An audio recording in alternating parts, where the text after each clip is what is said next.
بسم اللہ الرحمن الرحیم۔ السلام علیکم۔ Please subscribe my YouTube channel and press the bell icon تاکہ آپ کو میری ڈیلی کی اسلامک ویڈیو ملتی رہے۔ اللہ آپ کو خوش رکھے۔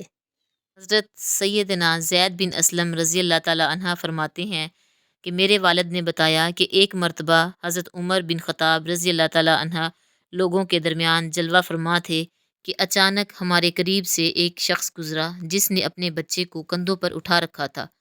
حضرت عمر بن خطاب رضی اللہ تعالیٰ عنہ نے جب ان باپ بیٹے کو دیکھا تو فرمایا، جتنی مشابہت ان دونوں میں پائی جا رہی ہے میں نے آج تک ایسی مشابہت اور کسی میں نہیں دیکھی۔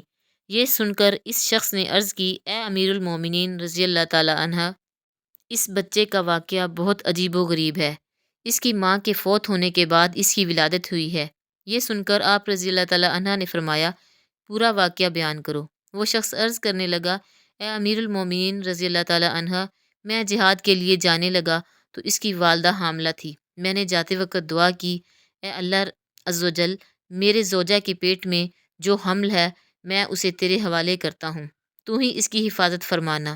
یہ دعا کر کے میں جہاد کے لیے روانہ ہو گیا۔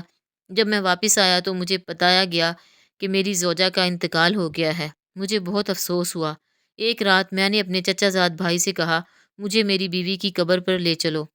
چنانچہ ہم جنت البقیع میں پہنچے۔ اس نے میری بیوی کی قبر کی نشاندہی کی۔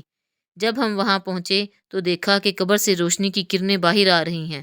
میں نے اپنے چچا زاد بھائی سے کہا، یہ روشنی کیسی ہے؟ اس نے جواب دیا، اس قبر پر ہر رات اسی طرح روشنی ظاہر ہوتی ہے، نہ جانے اس میں کیا راز ہے۔ جب میں نے یہ سنا تو ارادہ کیا کہ میں ضرور اس قبر کو کھود کر دیکھوں گا۔ چنانچہ میں نے پھاوڑا منگوایا۔ ابھی قبر کھودنے کا ارادہ ہی کیا تھا کہ قبر خود بخود کھل گئی۔ جب میں نے اس میں جھانکا تو اللہ عز و جل کی قدرت کا کرشمہ نظر آیا کہ یہ میرا بچہ اپنی ماں کی گود میں بیٹھا کھیل رہا تھا۔ جب میں قبر میں اترا تو کسی نے ندا دینے والے نے ندا دی، تو نے جو امانت اللہ عز و جل کے پاس رکھی تھی وہ تجھے واپس کی جاتی ہے۔ جا اپنے بچے کو لے جا۔ اگر تو اس کی ماں کو بھی اللہ عز و جل کے سپرد کر جاتا تو اسے بھی صحیح سلامت پاتا۔ پس میں نے اپنے بچے کو اٹھا لیا اور قبر سے باہر نکالا۔ جیسے ہی میں قبر سے باہر نکلا تو قبر پہلے کی طرح دوبارہ بند ہو گئی۔